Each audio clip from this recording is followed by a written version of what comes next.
Meus jovens, hoje o dia não foi muito bom para a AgroGalaxy, não. No início do dia, a companhia anunciou que o diretor-presidente e mais 5 conselheiros sairiam da companhia. Ou seja, haveria um esvaziamento dos executivos da alta cúpula da empresa. O que por si só já é preocupante, porque neste ano a empresa já teve pelo menos aqui umas 4 saídas de diretores. Inclusive, um ia sair, depois se arrependeu e ficou, e agora ele está dentre os nomes que saíram. E no final do pregão, veio a outra surpresa, e essa aqui foi uma pancada segura. A empresa liberou aqui documento falando que pediu recuperação judicial, meus amigos. Nada, nem ninguém dizia que a empresa iria entrar aqui com um pedido de recuperação judicial. Vou olhar com vocês os principais pontos desse pedido de recuperação judicial, que foi divulgado via fato relevante agora há pouco, e também dar uma olhadinha como é que está a situação da empresa. A AgroGalaxy, ela foi uma daquelas empresas que veio na onda, estreou na bolsa na época que o mercado estava lá com os juros nas mínimas, estreou na metade de 2021 e hoje veio fechando abaixo de R$ 1, queda percentualmente alta, 13%, e amanhã tudo indica que deve cair bem mais. Mínima do papel tá no 80 centavos. Eu, sinceramente, já acho que vai abrir com gap de baixa e depois cair mais. E a tendência é o papel ter fortes oscilações, incluindo, é muito comum ver isso, fortes quedas seguido de fortes altas também, certo? Agora, até onde cai para depois começar a cair, não tem como saber. A empresa, ó, ela iniciou suas atividades no segundo semestre de 2021, quer dizer, suas atividades não, né? Ela começou a ser negociada na bolsa. Na época, o valor que ela conseguia arrecadar já não era dos maiores, 350 milhões, tinham empresas facilmente pegando bilhões. E em relação à cotação, ela foi lançada em 13,75. Então aqui é bem elevada, quer dizer, muita queda de lá até agora. E em relação ao fato relevante com o pedido de recuperação judicial, vamos ver aqui, ó. Primeira notícia que é interessante, o primeiro ponto é que ele foi ajuizado em segredo de justiça e posteriormente vai ser submetido à ratificação, ou seja, confirmação do pedido de recuperação judicial na Assembleia de Acionistas da companhia. A empresa, ó, ela diz que tem compromisso aqui com os stakeholders, né, todos os interessados, e ela, nos últimos meses, despendeu grandes esforços e estudos para lidar com os desafios significativos enfrentados, reflexo de eventos climáticos e da piora das condições do mercado brasileiro e internacional, os quais pressionaram aqui a estrutura de capital. O que ela está dizendo aqui? Olha, nossa produção caiu, consequentemente a gente não teve como cumprir aqui com as nossas obrigações. Então, a piora aqui de todas as empresas do setor fizeram com que a empresa tomasse medida urgente para proteger e promover a readequação da sua estrutura de capital. A empresa diz que vai honrar os compromissos assumidos e continuar a fornecer os melhores serviços aos clientes.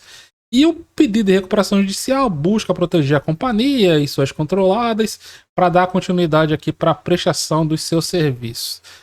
Se a empresa conseguir a aprovação do seu pedido de recuperação judicial, o Conselho de Administração também aprovou aqui, ó, a Assembleia, que vai justamente deliberar sobre essa aprovação ou não. E o pedido é baseado na solidez, confiança e transparência com que conduzimos as nossas atividades. Isso aqui é palavra do diretor financeiro. Quer dizer, diretor financeiro, na verdade agora ele é tudo, né? Ele é diretor financeiro, de relações com os investidores, tudo. É o Aaron Martins. Todo mundo saiu do barco furado e o Aaron ficou aí, meus amigos. Ó quem saiu. Diretor-presidente, o Exel Jorge Laborde. Membro independente do Conselho de Administração, Maurício. Eduardo também é membro do conselho. O Benildo, esse Benildo, ele saiu lá em março, ou foi abril, depois ele voltou, ele cancelou a saída dele. O Ellis, ele entrou nesse ano também, se não me engano, ou foi março ou foi abril. Já renunciou, não passou nem 6 meses, não deu nem tempo de esquentar a cadeira. Larissa, membro do conselho de administração também, saiu aqui das suas funções. E agora é o Aaron Martins que vai ocupar o cargo de tudo. Ele é diretor-presidente, relações com os investidores, diretor financeiro e agora o diretor-presidente, né? Ele ingressou em agosto de 2023. Então eu acho que, sinceramente, né? Eles tiraram aqui no palitinho ver quem ia ficar. Aí o Aaron aqui entrou não tem muito tempo. Se bem que teve pessoas que entraram depois. Enfim, o Aaron, rapaz, vamos deixar a empresa aqui sem ninguém, não. Deixa eu ficar aqui. Pronto, aí sobrou pro bichinho. Mas enfim, em relação à empresa, ela já estava dando sinais que a sua geração de caixa já não estava das melhores. Neste ano, no início do ano, ela fez uma emissão de capital, lançando novas ações no mercado em R$ 1,94. E a empresa, meus amigos, ela só conseguiu lançar 58% das ações que ela queria. Ela queria lançar aproximadamente 150 milhões de papéis. Ela só conseguiu compradores, né, para 83 milhões. Então, com isso, na época, ó, a empresa arrecadou 162 milhões de reais. Eu lembro para vocês e hoje ela fechou em 98 centavos. Então, só quem participou aqui já tá com uma queda aí de 50%. 50% em poucos meses. Ela concluiu isso daqui, ó, em junho, mas o lançamento foi antes, foi lá para abril, maio, certo? E a empresa, no início do ano, de fevereiro para março, ela falou que tinha entrado em negociação com credores, ó, do seu CRAs, da 79ª emissão e da 82ª emissão. O que era isso? Porque as empresas, quando conseguem crédito, os credores, ou seja, quem deu dinheiro, ele exige que a empresa atenda a certos critérios de endividamento. Geralmente é uma relação entre dívida líquida e o EBITDA. Que relação é essa? Não foi divulgado aqui, certo? Mas costuma ser relação dívida líquida sobre o EBITDA entre 2,5, 3 vezes para aqueles que assumem mais riscos. A depender das emissões, isso aqui é 1,5, 2 vezes. Vai depender muito das emissões. Será que eles não colocaram? Eu também não fui atrás, não. O importante é saber o seguinte, ó. E na época eles não estavam conseguindo atender esses níveis de endividamento. Então o que é que eles pediram? Olha, não façam a liquidação antecipada dos créditos, que é isso que faz. Se você não atender o critério de endividamento, os credores têm o direito de cobrar aquela dívida que você ia pagar parceladamente de forma antecipada. Aí a AgroGalaxy falou assim, não, por favor, nos perdoem, não cobrem as dívidas antecipadamente. Pois bem, eles conseguiram aí o perdão dos credores e eles falam, não, olha, não precisa cumprir aqui com o seu critério de alavancagem.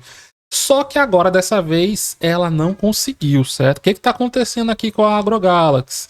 Receita caindo bastante, sua receita líquida total nos últimos 12 meses caindo 33% em relação ao mesmo período do ano anterior, receita líquida num trimestre 42% de queda, EBITDA nos últimos trimestres dando EBITDA negativo, no acumulado aqui dos últimos 12 meses está em 177 milhões de reais. Então você pega 177 milhões de reais pela dívida da companhia, você vai ver aqui uma dívida líquida sobre o EBITDA bem alavancada. A empresa, ó, ela está sendo prejudicada pela queda de rentabilidade. Ó. Veja que desde a safra 2021-2022, a soja e o milho já começou na safra 2021-2021, estão com a rentabilidade caindo muito. Então o que a empresa conseguiu fazer? Não conseguiu. A rentabilidade caiu e ela foi muito prejudicada. Aqui, deixa eu pegar endividamento, pronto. Para um EBITDA, aqui o EBITDA é dos últimos 12 meses, EBITDA 167 milhões, né? 177. Ela tem aqui um EBITDA de 177 milhões para você dividir aqui por uma dívida para ser dividida pelo EBITDA, na verdade, de 1,5 bilhão. Então, dívida líquida sobre o EBITDA vai dar aqui na casa de 8, 9 vezes, bem acima de qualquer índice que um credor aceita como minimamente aceitável. Prazo de vencimento. Aqui é que arrebenta tudo, ó. Dívida circulante é aquela dívida que vence no curto prazo. Então, a dívida circulante da empresa está aqui na casa dos 67%. Então, 67% da dívida dela, desses 1,5 bilhão, vence nos próximos 12 meses. Como é que ela vai cobrir isso se é prejuízo em cima de prejuízo? No último trimestre, prejuízo de 257 milhões. E no acumulado dos últimos 12 meses, a companhia está com 592 milhões de reais em prejuízo. E em caixa, sabe quanto que ela tem? Nós vimos que aqui no ano, logo no início do ano, né? Ela arrecadou mais de 160 milhões de reais através da emissão de novas ações. E agora ela terminou com 393 milhões de reais em caixa, contra no final de 2023, 738 milhões. Em relação a prejuízos acumulados, a empresa no final de 2023 estava com 154 milhões de reais. Agora já passa dos 726 milhões de reais, meus amigos. Então a AgroGalaxy é aquela companhia que chegou como uma promessa. Realmente ela tem uma área de atuação importante, mas fatores adversos e também a própria empresa, porque não adianta julgar apenas os fatores externos, né? Se você tá vendo que vai dar errado, você tem que diminuir suas operações, você tem que dar um passo atrás, você tem que se defender. Fizeram com que as ações caíssem bastante, beleza?